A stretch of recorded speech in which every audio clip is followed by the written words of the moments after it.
আচ্ছা, আমি পিডিএফ পাঠিয়ে দেবো, এটা জাস্ট দেখে নাও। এইচটিএমএল এলিমেন্ট বোঝা গেছে জিনিসটা, এইচটিএমএল এলিমেন্ট। সো একটা পি ট্যাগ থাকবে, পি ট্যাগ ক্লোজিং ট্যাগ থাকবে, ভিতরে যে কন্টেন্টটা আছে পুরোটা শহর আমি কি বলবো, এইচটিএমএল এলিমেন্ট বলবো। এর পরের কোশ্চেন আসো HTML content. So HTML content কোনটাকে আমি বলতেছি, এই যে আমার যে ওপেনিং ট্যাগটা আছে আর এই যে আমার ক্লোজিং ট্যাগটা আছে, এই ক্লোজিং আর ওপেনিং ট্যাগটা বাদে ভিতরে যে অংশটুকু আছে এটাকে বলা হচ্ছে কি, কন্টেন্ট। তো আমি সংজ্ঞায় কি লিখবো, সংজ্ঞায় আমি বলবো যে ওপেনিং ট্যাগ এবং ক্লোজিং ট্যাগের মধ্যবর্তী যে অংশটুকু আছে তাকে কি বলা হয়, এইচটিএমএল কন্টেন্ট। তার মানে সাপোজ ধরুন এটা পি ট্যাগ, এটা পি ট্যাগ ক্লোজ, আর ভিতরে লেখা আছে দিস ইজ প্যারাগ্রাফ। সো এই দিস ইজ প্যারাগ্রাফ যে লেখাটা আছে এটা আমরা কি বলতেছি, এটা আমরা বলতেছি এইচটিএমএল কন্টেন্ট। ওকে, এরপর দেখো এইচটিএমএল ট্যাগ কাকে বলে। সো আমরা সবসময় দেখতাম না ওপেনিং ট্যাগে less than greater than use করতাম, ক্লোজিং ট্যাগে লেস দেন গ্রেটার দেন সাথে একটা স্ল্যাশ ইউজ করতাম। সো এই ওপেনিং ট্যাগের less than greater than, closing ট্যাগের less than greater than slash, দুটি চিহ্ন এবং এর মাঝে লেখা একটি কিওয়ার্ড। আর এই কিওয়ার্ডটা অনেক কিছু হইতে পারে, পি হইতে পারে, দেন বোল্ড হইতে পারে, দেন ইতালিয়ান আই হইতে পারে। তার মানে কি এর মধ্যে কি অনেক কিছু হইতে পারে। সো এর মাঝে একটা কিওয়ার্ড, কিওয়ার্ড কি লিখছে এটা, কিওয়ার্ড কে বলছে, কিওয়ার্ড কে একত্রে এইচটিএমএল ট্যাগ বলা হয়। তাহলে এইচটিএমএল ট্যাগ কোনটা হচ্ছে, প্রত্যেকটা তো একটা এইচটিএমএল ট্যাগ না, যে এইচটিএমএল ওপেন, এইচটিএমএল ক্লোজ একটা HTML tag, head open head close একটা HTML tag, title open title close একটা HTML tag, body open body close একটা এইচটিএমএল ট্যাগ, তারপরে P tag open P tag close একটা HTML tag, bold tag open bold tag close HTML tag, then I tag open I tag close HTML tag. তার মানে সবগুলো হচ্ছে কি HTML tag. সংজ্ঞায় আমরা এভাবে লিখবো যে ওপেনিং ট্যাগের যে চিহ্ন আছে আর ক্লোজিং ট্যাগের যে চিহ্ন আছে এবং এর মাঝে একটা কিওয়ার্ড থাকবে, এই সব কিছুকে একত্রে আমরা বলতেছি এইচটিএমএল ট্যাগ। এই যে এটা হচ্ছে এইচটিএমএল ট্যাগ। এরপর আসে এইচটিএমএল অ্যাট্রিবিউট। এইচটিএমএল অ্যাট্রিবিউট এর আগে আমি দেখাই নাই। তো এইচটিএমএল অ্যাট্রিবিউট কিরকম হয় আমি বলে দেখবো। ধরে নাও একটা পি ট্যাগ লিখলাম এবং এর মধ্যে আমি লিখেছি hello world, then P tag close, এবং এটা আমি প্রিন্ট করাই তো আমার কি লেখাটা কি আসবে বলো তো, হ্যালো ওয়ার্ল্ড আসবে আউটপুটে। এবং আমি এখানে কি চাচ্ছি, আমি চাচ্ছি এখানে হ্যালো ওয়ার্ল্ডটা যেন রেড কালারে আসে। কি কালারে, রেড কালারে। সো ওখানে আমার কি করতে হয়, তখন জিনিসটাকে এভাবে লিখতে হয়, পি ট্যাগ, এটা আমার আমি শিখাই না, এটা শেখাবো আমি, style colour equal to red, then P tag close, এবং এখানে আমি লিখতেছি hello world, then P tag close. এখন দেখো তো, নর্মালি অ্যাকচুয়ালি পি ট্যাগটা কিন্তু চলে এতটুকুই। আমি এখানে কি করছি, পি ট্যাগ যেটা আছে এখান থেকে এই এতটুকু অংশ অংশ হচ্ছে পি ট্যাগ, এবং এখানে আসলে হ্যালো ওয়ার্ল্ড আছে এবং এখানে এক্সট্রা একটা ওয়ার্ড লিখতেছি যেখানে বলে দিচ্ছে কালারটা কি হবে, রেড হবে।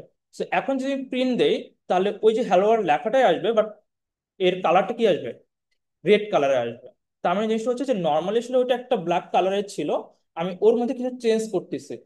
আর এই যে চেঞ্জ করার জন্য যে এক্সট্রা কোনো কিছু লেখা হয় এটাকে বলা হচ্ছে অ্যাট্রিবিউট। তো ওটা আমরা সংজ্ঞায় লিখবই হবে যে এইচটিএমএল অ্যাট্রিবিউট হচ্ছে বিশেষ শব্দ। এই যে আমি একটা বিশেষ শব্দ ইউজ করলাম এখানে, এই যে শব্দগুলো বিশেষ শব্দ যা এলিমেন্টের আচরণ নিয়ন্ত্রণ করে। এলিমেন্টের আচরণ, এলিমেন্ট কোনটা ছিল বলতো, পুরো ট্যাগটাতে এলিমেন্ট ছিল আমার, ওপেনিং ট্যাগ থেকে ক্লোজিং ট্যাগ পর্যন্ত যা কিছু ছিল সবকিছু আমার এলিমেন্ট ছিল। এলিমেন্টের আচরণ নিয়ন্ত্রণ করতে পারে এবং ওপেনিং ট্যাগের মধ্যে ব্যবহার করা হয়। কোথায় ব্যবহার করা হয়, ওপেনিং ট্যাগের মধ্যে ব্যবহার করা হয়। সো তোমরা দেখতে এমনিতেই অনেক সুন্দর। সো নিজেকে আরেকটু সুন্দর করার জন্য মেকআপ করতেছো, সো অ্যাট্রিবিউট অ্যাড করতেছো, এটাকে বলা হচ্ছে কি, অ্যাট্রিবিউট অ্যাড করা। সো তুমি ন্যাচারালি যেমন আসছো ওটাকে আমি নর্মাল ট্যাগের সাথে কম্পেয়ার করতেছি। যখন তুমি মেকআপ করতেছো তার মানে তুমি এখানে কি এক্সট্রা কোনো কিছু অ্যাড করতেছো, এক্সট্রা এলিমেন্ট অ্যাড করতেছো, এক্সট্রা অ্যাট্রিবিউট অ্যাড করতেছো। এই যে এক্সট্রা অ্যাট্রিবিউট অ্যাড করে ওটার মধ্যে একটু চেঞ্জ করা, একটু কালারফুল দেখানো, একটু আরো একটু বেশি সৌন্দর্য বর্ধন করা, এটাকেই বলা হচ্ছে এইচটিএমএল অ্যাট্রিবিউট। মনে থাকবে। ওকে।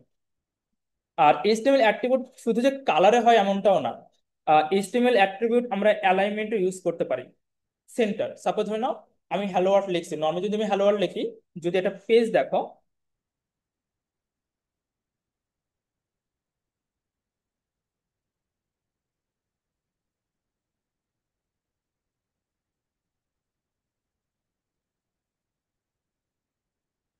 সাপোজ ধরেন একটা পেজ, সো এখানে যদি আমি প্রিন্ট করাই তো হ্যালো ওয়ার্ল্ডটা কোথায় আসবে?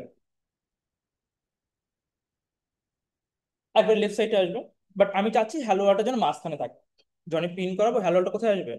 মাঝখানে আসবে। তো এই এতটুকুর জন্য যে আমি এইচটিএমএল লিখতাম, তো লিখতাম P tag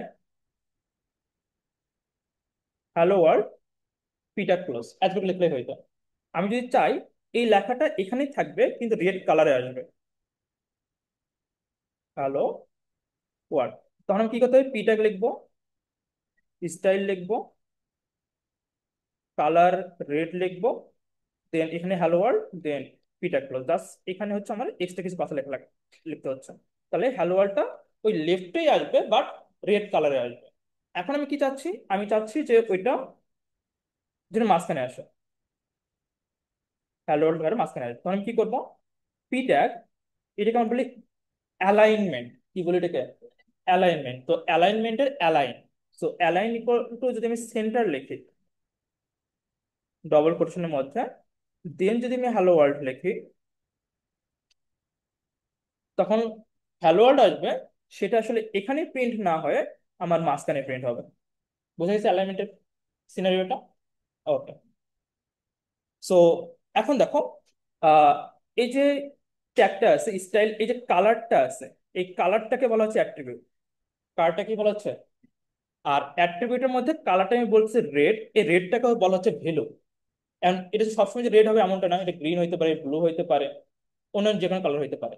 so normally HTML অ্যাট্রিবিউটের মধ্যে অ্যাট্রিবিউট থাকে যেটা আসলে আমি কালার মেনশন করতেছি, আর ভ্যালু কোনগুলো মিন করবো যে কালারের যে চেঞ্জ গুলা। ঠিক সেম ভাবে অ্যালাইনমেন্টে এই যে অ্যালাইন যেটা আছে এটা হচ্ছে অ্যাট্রিবিউট, এন্ড অ্যালাইনমেন্টে লেফটে হবে না রাইটে হবে না সেন্টারে হবে এটা হচ্ছে ভ্যালু। মনে থাকবে? Okay.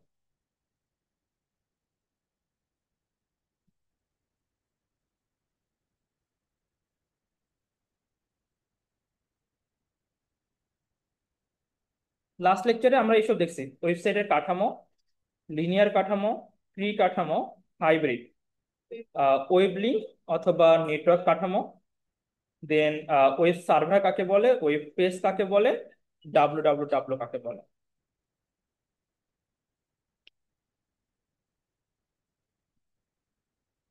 আই থিঙ্ক এতটুকু হলেই চলবে আপাতত। এবং এই পিডিএফ পাঠিয়ে দেবো, এখানে তুমি পড়বা এই যে ডাব্লু কাকে বলা হচ্ছে। দেন ওয়েব পেজের সংজ্ঞাটা পড়বে এখান থেকে, তোমার নিজের বইও ইউজ করতে পারো, কোনো সমস্যা নেই আমার। দেন ওয়েবসাইট কাকে বলে, ওয়েব পোর্টাল কাকে বলে, এবং লাস্ট ক্লাসে ডিসকাস করছি যে ওয়েবসাইট দুই ধরনের হয়, একটা স্ট্যাটিক ওয়েবসাইট আর ডাইনামিক ওয়েবসাইট। দেন এর সুবিধা পড়তে হবে, বৈশিষ্ট্য পড়তে হবে, অসুবিধা পড়তে হবে। এবং বলছিলাম যে এই পার্থক্যটা পড়তে হবে।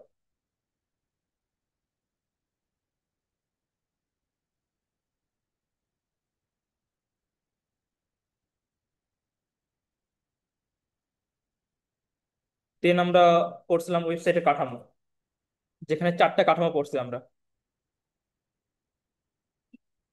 ট্রি অথবা হায়ারার্কি স্ট্রাকচার পড়ছি, দেন লিনিয়ার স্ট্রাকচার পড়ছি, এবং চিত্রগুলো দেখে নেবা যে এটা আসলে একটা লিনিয়ার স্ট্রাকচার, এটাও লিনিয়ার স্ট্রাকচারের চিত্র।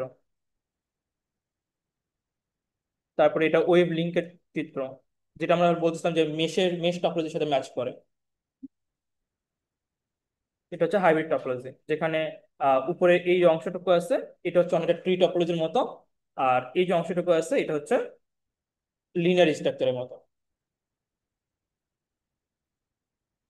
এবং এখানে আরো অনেকগুলো চিত্র আছে, হ্যাঁ এই চিত্রগুলো দেখবা, যেটা চিত্র দেখে তুমি ডিফাইন করতে পারো এটা আসলে কোন স্ট্রাকচারের মধ্যে পড়ে।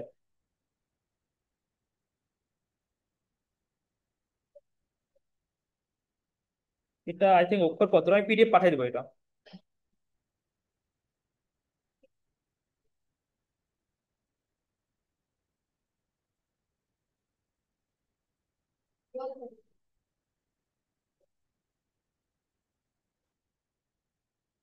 সো এই হচ্ছে আমাদের সিটির সিলেবাস আজ পর্যন্ত যা পড়ানো হইলো।